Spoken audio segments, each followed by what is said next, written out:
Down syndrome അഥവാ trisomy 21 എന്നത് ജനിതകപരമായ ഒരു തകരാറാണ്. ഇത് ചികിത്സിച്ച് ഭേദമാക്കാൻ പറ്റുന്ന ഒരവസ്ഥയല്ല. ആയതിനാൽ തന്നെ ഇത് കണ്ടുപിടിക്കാൻ വേണ്ടിയുള്ള ടെസ്റ്റുകൾ പ്രാധാന്യം അർഹിക്കുന്നു.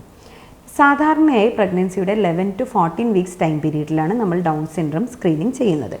ഇതിനായി NT സ്കാനും ഡബിൾ മാർക്കർ എന്ന ബ്ലഡ് ടെസ്റ്റും നമ്മൾ ഉപയോഗിച്ച് വരുന്നു. NT സ്കാൻ അഥവാ ന്യൂക്കൽ ട്രാൻസ്ലൂസൻസി സ്കാൻ എന്ന് വെച്ച് കഴിഞ്ഞാൽ കുട്ടിയുടെ കഴുത്തിൻ്റെ പിൻഭാഗത്തുള്ള സ്കിൻ തിക്നെസ്സാണ് നമ്മൾ ഇതിൽ മെഷർ ചെയ്യുന്നത്. സ്ക്രീനിങ് ടെസ്റ്റ് പോസിറ്റീവ് ആയി കഴിഞ്ഞാൽ ഡയഗ്നോസിസിന് വേണ്ടി ആംനിയോസെൻറ്റസിസ് എന്ന ഉപാധിയാണ് നമ്മൾ ഉപയോഗിക്കുന്നത്.